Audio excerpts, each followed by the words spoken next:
Welcome back. In this third lesson, we are diving into the core of Python programming: variables, naming rules, and basic syntax. By the end of this video, you will know how to assign data correctly for professional research pipelines. Our goal today is to master variable assignment and Pythonic naming conventions.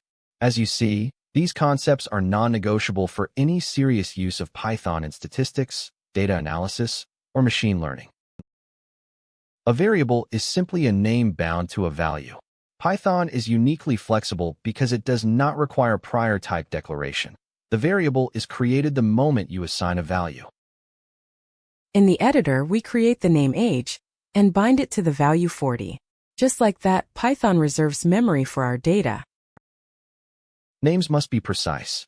They must start with a letter or underscore and are case-sensitive, meaning lowercase data and uppercase data are different entities. Look at the table. Valid names like age_2 work perfectly.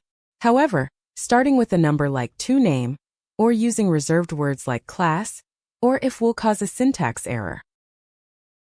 Beyond rules, we follow conventions for reproducibility. Snake case is the standard for professional Python developers. Always prefer descriptive names like patient_age over vague ones like X1. It makes your code readable for you and your collaborators. Comments explain the why behind your code. They are ignored by Python, but are vital for documenting assumptions and non-obvious logic. Use the hash symbol for single-line comments. A good comment like age at admission adds context that the code alone cannot provide. To understand your data, you must inspect it. Knowing the exact class of a variable is crucial when debugging analytical code.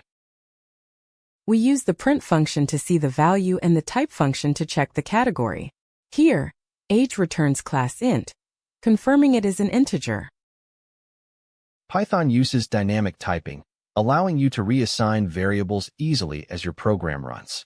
This flexibility is a core strength for data manipulation. Watch the terminal. We reassign age from 25 to 40. The old value is overwritten instantly, allowing the program to update information as needed. Great job completing Lesson 3. You are now ready to handle basic Python syntax. In the next lesson, we will explore core data types in depth. Don't forget to visit michellepierre.com for practice exercises on this course. Keep practicing, and I will see you in Lesson 4.